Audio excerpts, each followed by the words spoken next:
हर रोज एक नई कहानी देखने के लिए चैनल को सब्सक्राइब करें और बेल आइकन को दबाना ना भूलें। नहीं पापा, मैं इंजीनियरिंग नहीं करना चाहती। आप समझ क्यों नहीं रहे हो? कुकिंग और होटल मैनेजमेंट करना है मुझे। जो मेरी इच्छा है मुझे वही करना है। नहीं रितिका, तुम अगर कुछ करोगी तो वो सिर्फ और सिर्फ इंजीनियरिंग की तैयारी करोगी, वरना कुछ नहीं। मैं हमेशा से ही चाहता था कि तुम बड़ी होकर एक इंजीनियर बनो। ये कहानी है रितिका की, जो अपने पिता नवनाथ और माँ कौशल्या के साथ रहती हैं। रितिका की इच्छा होती है होटल मैनेजमेंट की पढ़ाई करना, क्योंकि उसे कुकिंग करना काफी पसंद होता है। और तो और वो स्वादिष्ट और अनोखे डिशेस भी इन्वेंट करती है। लेकिन नवनाथ चाहता है कि रितिका इंजीनियर बने और उसका नाम रोशन करे। रितिका बिटिया, अगर तेरे पापा कोई सुझाव दे रहे हैं तो उसमें तेरी भलाई ही होगी ना। अरे मान लेना फिर उनकी बात और कर ले इंजीनियरिंग। नहीं माँ, आप दोनों मुझे फोर्स क्यों कर रहे हो? मुझे इंजीनियरिंग में बिल्कुल भी अच्छा नहीं लगता है। रत्ती भर का भी इंटरेस्ट नहीं है। मैं होटल मैनेजमेंट करना चाहती हूँ बस। अरे क्या होटल मैनेजमेंट? यहाँ अपने घर की रसोई तक संभालनी नहीं आती और होटल मैनेजमेंट करना है मैडम को? चुपचाप जो हम कह रहे हैं वही करो। रितिका को नवनाथ की बात माननी ही पड़ती है और वो इंजीनियरिंग कर ही लेती है। जैसे तैसे पास हो जाती है, लेकिन उसे इतने अच्छे नंबर्स नहीं आते, जिस वजह से उसे नौकरी भी नहीं मिलती। वो और नवनाथ बहुत प्रयास करते हैं, लेकिन असफल ही रह जाते हैं। वक्त गुजरता जाता है और रितिका की जिंदगी में करण नामक एक लड़का आता है। दोनों एक दूसरे को एक कॉलेज इवेंट पर मिलते हैं और बातें होती हैं। फिर मुलाकातें होती हैं और आगे जाकर प्यार हो जाता है। रितिका, मैं तुमसे बहुत प्यार करता हूं। अगर तुम हो तो ही ये जिंदगी है। I love you Ritika. Will you marry me? Karan. Ritika, मैं जानता हूं कि हम दोनों के बीच बहुत सारे डिफरेंसेस हैं। तुम एक अमीर आदमी की बेटी हो, मैं एक गरीब घर से हूं, लेकिन ट्रस्ट मी, मैं तुम्हें हमेशा खुश रखूंगा। Karan, I love you too. Ritika भी अपने घुटनों के बल बैठती है और प्यार भरी आंखों से करण का हाथ पकड़ती है और कहती है, yes, I will marry you. मैं तुम्हारी दुल्हनिया बनने के लिए तैयार हूँ। रितिका जब घर पर करण के बारे में बात करती है, तभी नवनाथ गुस्से से तिलमिला उठता है। तुम्हारा दिमाग खराब हो गया है क्या रितिका? तुम्हें बचपन से मैंने इतने नाजों से पाला है, इसी दिन के लिए। लेकिन पापा, मैं करण से बहुत प्यार करती हूँ। माँ, कुछ समझाइए ना पापा को। पापा प्लीज मान जाओ ना। करण एक बहुत ही अच्छा लड़का है। लेकिन है तो गरीब ही ना। क्या वो तुझे उस तरह संभाल पाएगा जैसे मैंने तुझे संभाला है बचपन से? नहीं ना? क्यों बोलती क्यों बंद हो गई तुम्हारी? नवनाथ जी, अब बिटिया इतना कह रही है तो एक बार मिल लेते हैं ना उस लड़के को। तुम चुप रहो भाग्यवान। नवनाथ रितिका और करण की शादी से इनकार कर देता है। वहीं करण के घर पर उसकी माँ सुमित्रा, पिता जगदीश और दादाजी राघवेंद्र रितिका को शादी से पहले ही बहू के रूप में स्वीकार कर लेते हैं। रितिका, अगर तुम्हारे पापा हम दोनों की शादी के लिए राजी नहीं हैं, तो फिर मैं तुमसे जबरदस्ती नहीं करूंगा। मुझसे पहले उनका तुम पर हक है।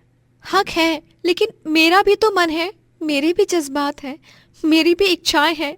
बचपन से लेकर आज तक पापा ने सिर्फ अपनी ही चलाई है और उनके नक्शे कदम पर चलकर मैं जिंदगी में सिर्फ असफल हुई हूँ।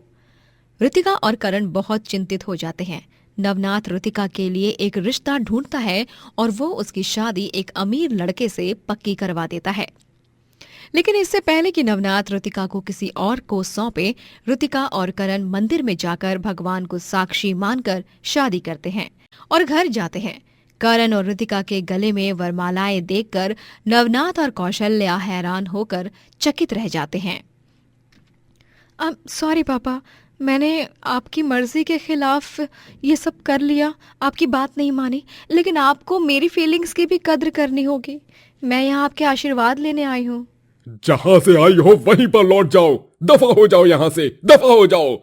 और आइंदा से फिर कभी भी अपनी ये मनहूस शक्ल मुझे मत दिखाना। नवनाथ ऋतिका का सारा सामान घर के बाहर फेंक देता है और उस दिन से वो ऋतिका से बात करना बंद कर देता है।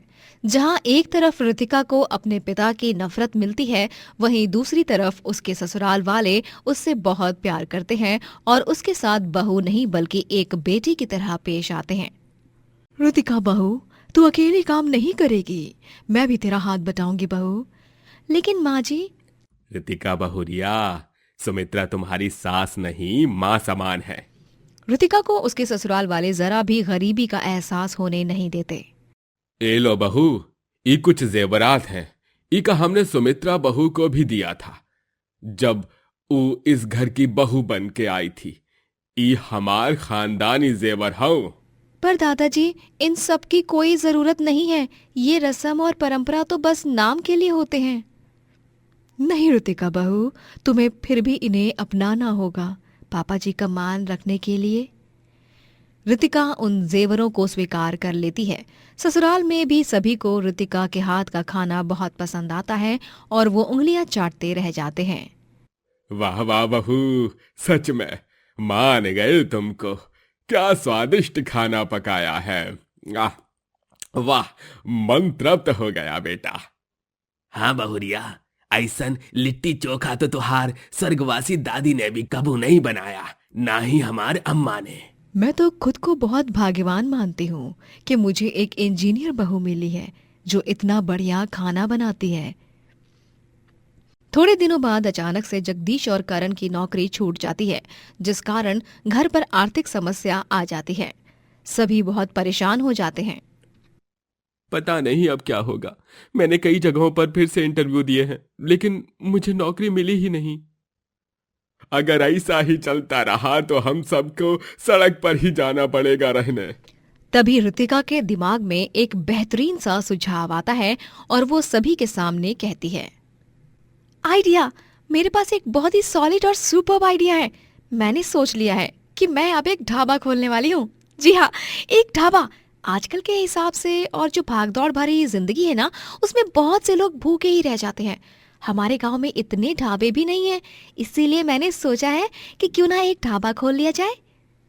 लेकिन बहुरिया, तुम इस घर की बहू हो। हाँ पापा जी, मैं मानती हूँ कि मैं इस घर की बहू हूँ, लेकिन अगर इस घर का बेटा कमाई करके सबको संभाल सकता है तो इस घर की बहू क्यों नहीं। ससुराल वाले पहली बार तो मानते नहीं हैं, फिर ऋतिका उन्हें जैसे तैसे मना लेती है और वो अपना ढाबा खोलती है, जिसका नाम इंजीनियर का ढाबा होता है। ढाबे का नाम सुनकर सभी आश्चर्यचकित हो जाते हैं। जो कोई भी ढाबे में जाकर खाना खाता वो उस ढाबे का फैन बन जाता। ओह वाह जी वाह, क्या स्वादिष्ट खाना बनाते हो जी आप। मैं इस गांव में अकेला रहता हूँ, मिल में काम करता हूँ ना। जी अब तो मैंने तय कर लिया है कि मैं रोजाना खाना यहीं से खाऊंगा। बड़ा मजा आया है जी इस खाने को खाकर। आप हर एक व्यक्ति के लिए ये मैसेज भी दे रही हो कि चाहे आपके अपने आप को कितना भी फोर्स करें, लेकिन करो वही जो आपके दिल को अच्छा लगे। थैंक यू सो मच भाई साहब, इट मीन्स अ लॉट। ढाबे से ढेर सारे पैसे कमाने पर ऋतिका अपने ससुराल वालों को संभालती है। कुछ महीनों बाद करण और जगदीश को नौकरी मिल जाती है और ऋतिका भी 6 महीनों में पैसे कमाकर गांव का पहला सबसे बड़ा रेस्टोरेंट खोलती है।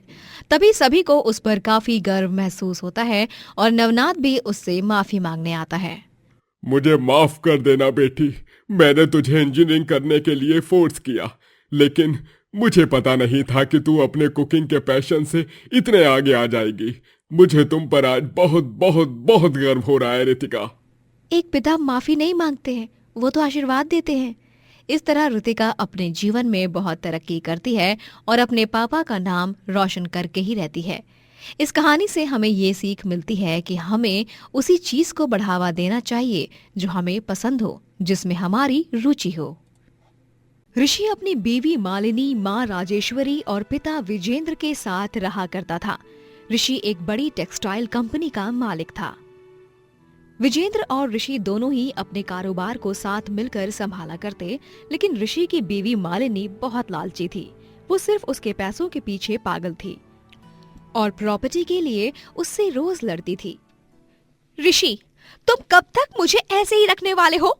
मेरे नाम पर जायदाद कब होगी? हमारी शादी को अब 1 महीना भी हो चुका है, फिर भी क्या फायदा मेरा इतने अमीर घर की बहू होकर? हाँ। मालिनी, तुम कभी तो शांत रह लिया करो यार। जब देखो तब पैसा पैसा पैसा करती रहती हो। अरे पैसों के आगे भी एक दुनिया है। तुम्हें इतना लालच क्यों है, क्या पता कहीं भाग के तो नहीं जा रहा ना कोई? सब कुछ अपना ही तो है। मालिनी अपनी हरकतों से बाज नहीं आती और वो अपनी सास के नेकलेस, ससुर के पैसे, सब कुछ सरेआम हड़प लेती है। मम्मी जी, अब ये सोने का नेकलेस मेरा हो गया, लाइए मुझे दीजिए। और पापा, मैंने आपकी अलमारी में से 50,000 रुपए निकाल लिए हैं। मुझे एक डिजाइनर ड्रेस खरीदनी है, इसीलिए, ठीक है? हे भगवान, अरे तू पगला गई है क्या बहू? हमारी अलमारी को हमारी अनुमति के बिना छूने की हिम्मत भी कैसे की तुमने मालिनी बहू? तुम इस घर की बहू हो तो अपने बहू धर्म में ही रहो। उसकी लक्ष्मण रेखा को पार मत करो, वरना हमें भी लक्ष्मण रेखा को पार करना अच्छे से आता है। मालिनी के बढ़ते लालच को देखकर ऋषि एक दिन एक फैसला लेता है और वो उसे छोड़ देता है। जब बात हद से ज्यादा बढ़ जाती है। बस बहुत हुआ तुम्हारा नाटक मालिनी, बहुत सह लिया तुम्हें हमने, लेकिन अब और नहीं। निकल जाओ मेरे घर से। तुम मेरी पत्नी हो, इस घर की बहू हो, इसलिए इतना उड़ती हो ना, लेकिन अब मैं तुम्हें उन सब रिश्तों से बेदखल कर रहा हूं। आज के बाद अपनी मनुष्य शक्ल कभी मत दिखाना मुझे, वरना मैं तुम्हें पुलिस के हवाले कर दूंगा। अगर मुझे टॉर्चर करने की कोशिश की तो लालची औरत कहीं की। ऋषि मालिनी को घर से बाहर निकाल देता है और उसके मुंह पर हवेली के दरवाजे बंद कर देता है। देख लूंगी, सबको देख लूंगी। मालिनी के साथ जो तूने किया है ना ऋषि, वो तुझे बहुत महंगा पड़ने वाला है, देख लूंगी। मालिनी वहां से चली जाती है। ऋषि के जीवन में अब कुछ दिनों बाद नैना नामक एक लड़की आती है। नैना और ऋषि दोनों को एक दूसरे से प्यार हो जाता है और दोनों ही एक दूसरे से शादी कर लेते। नैना, तुमसे मिलने के बाद मुझे अपनी जिंदगी में सब कुछ एकदम सही सही लगने लगा। I love you Naina. I love you too Rishi. Romance हो गया हो तो हमें जरा खाना मिलेगा कि नहीं बहू रानी? भूल तो नहीं रही हो ना, आज तुम्हारी पहली रसोई है। हाँ बहू रानी, पेट में चूहे कूद रहे हैं, जल्दी से खाना बना दो। जी माँ जी, जी पापा जी। नैना अपनी पहली रसोई की रस्म पूरी करती है और स्वादिष्ट स्वादिष्ट पकवान बनाती है, जिन्हें खाकर राजेश्वरी, विजेंद्र और ऋषि तो नैना के खाने के दीवाने हो जाते हैं। बाप रे बाप बहू रानी, तुम इतना अच्छा खाना बनाती हो, ये तो मुझे पता ही नहीं था। तुमने तो मुझसे भी अच्छा खाना बनाया है। मान गई तुम्हें मैं बहू रानी, मान गई। सच में इतना लाजवाब खाना तो हमने हमारे जीवन में पहले कभी भी नहीं खाया। मजा ही आ गया। ये लो बहू रानी, ये तुम्हारा शगुन, मना मत करना। विजेंद्र और राजेश्वरी दोनों सास ससुर नैना को शगुन देते हैं और ऋषि तो नैना को एक खूबसूरत सा नेकलेस गिफ्ट करता है। नैना और ऋषि दोनों ही हनीमून पर जाते हैं और खूब एंजॉय भी करते हैं। उन दोनों की फोटोज को सोशल मीडिया पर देखकर मालिनी बुरी तरह जल जाती है। इन दोनों को मैं इतना खुश कभी नहीं रहने दूंगी। बहुत प्यार करता है ना ये ऋषि इस नैना से। अब देखना कैसे इन दोनों को जुदा करती हूँ। जब नैना ही नहीं रहेगी तो फिर ऋषि तो पूरी तरह टूट जाएगा। अब ये मालिनी अपनी सौतन नैना को जान से मार कर ही दम लेगी। हाँ। मालिनी राजस्थानी साड़ी पहनकर घूंघट ओढ़ती है और अपनी शक्ल छुपाते हुए वो हवेली के अंदर प्रवेश करती है। भाई साहब, मारे को अट्ठे नैना जी ने बुलाया है नौकरानी के काम के वास्ते। ओह अच्छा अच्छा, ठीक है। लगता है नैना ने तुम्हें अपनी पर्सनल नौकरानी के तौर पर बुलाया है। तुम एक काम करो, जाओ, वो फर्स्ट फ्लोर है ना, उसमें से तीसरा कमरा, उसमें नैना है। जाओ, ध्यान से जाना, सीढ़ियां हैं। धन्यवाद भाई साहब, मारे को हवेली में आन देन की अनुमति देने वास्ते। मालिनी घूंघट में अपना चेहरा छुपाते हुए नैना के कमरे में जाती है, जहां वो देखती है कि नैना तो सो रही है। वो चाकू निकालती है और नैना पर हमला करने जा ही रही होती है कि तभी वहां पर ऋषि आ जाता है और मालिनी पर्दे के पीछे छिप जाती है। फिर थोड़ी सी देर बाद गार्ड्स पूरी हवेली में घूमने लगते हैं, इसीलिए मालिनी को हवेली से चले जाना पड़ता है। ये वाला मौका भी हाथ से गया, लेकिन तू चिंता मत कर नैना की बच्ची, तेरा। थोड़े दिनों बाद ऋषि और विजेंद्र का बिजनेस बहुत बड़े लॉस में चला जाता है और तभी उनके पास के सारे पैसे खत्म हो जाते हैं। पता नहीं क्या होगा अब, हमारा पूरा कारोबार ठप पड़ गया है। जितने भी पैसे थे हमारे पास सब कुछ खत्म हो गए हैं। चिंता मत करो, भगवान जी सब ठीक कर देंगे, हिम्मत और भरोसा रखो। हाँ ऋषि, बिजनेस खत्म हो गया है तो इसका मतलब ये नहीं है कि यही अंत है। ये तो नए चैलेंजेस का आरंभ है, इसीलिए इसे खुशी खुशी स्वीकारो और लाइफ में आगे बढ़ो। विजेंद्र और ऋषि कई सारी जगहों पर जाकर नौकरी ढूंढते हैं, लेकिन उन्हें कहीं पर भी नौकरी नहीं मिलती। उनकी आर्थिक समस्या इतनी बढ़ जाती है कि उन्हें हवेली छोड़कर एक छोटे से मकान में रहना पड़ता है। तभी नैना एक फैसला लेती है। माँ जी, पापा जी, ऋषि, मैंने कुछ सोचा है। मैं एक ढाबा खोलूंगी जिसमें खाना बनाकर मैं बेचा करूंगी और पैसे कमाया करूंगी। एक ढाबा? लेकिन नैना, तुम्हें ये सारी दिक्कत लेने की कोई जरूरत नहीं है। मैं और पापा है ना, हम इस मुसीबत भरे समय से बच निकलने का कोई ना कोई रास्ता जल्द से जल्द ढूंढ निकालेंगे। नहीं ऋषि, मैं ढाबा खोलकर किसी दिक्कत को बुलावा नहीं दे रही हूँ। मैं अच्छा खाना बनाती हूँ और बस अपनी इसी कला को अपने प्रोफेशन में बदल रही हूँ। ढाबा चलाने से घर में 2 पैसे आएंगे और तब तक पापा जी और तुम्हारी भी कहीं किसी अच्छी जगह नौकरी लग जाएगी। बस। घर वाले नैना की इस बात पर सहमति जताते हैं और नैना अपना एक छोटा सा ढाबा खोलती है जहां वो बढ़िया खाना बनाकर बेचने लगती है और सभी बड़े ही मजे से उसका खाना खाते हैं। ओहो, हाँ, अरे इतना लजीज और मजेदार खाना तो मैंने जीवन में पहली बार खा रहा हूँ। अरे शुक्रिया नैना जी, इस स्वादिष्ट खाने को हमें खिलाने के लिए और आपका ये सुंदर सा ढाबा खोलने के लिए। वाकई में आपका ढाबा नंबर 1 ढाबा है। जी शुक्रिया। कुछ ही दिनों के अंतर्गत नैना का ढाबा पूरे गांव में मशहूर हो जाता है और मालिनी को इस बात से बहुत जलन महसूस होती है और वो मौके का फायदा उठाते हुए रात के समय नैना के ढाबे के बाहर तक पहुंच जाती है, हाथ में केरोसिन का डिब्बा और माचिस लिए। हाँ, आज मैं अपनी सौतन का ढाबा जलाकर राख कर दूंगी। हाँ, और इसी के साथ राख हो जाएगी उसकी और पूरे परिवार की खुशियां भी। मालिनी ढाबे को आग लगाने जाती है, लेकिन वो आग उसी को पकड़ लेती है और ढाबे को कुछ हुए बिना मालिनी के चारों तरफ से आग लग जाती है और वो आग में फंस जाती है। नहीं, बचाओ, बचाओ, कोई है।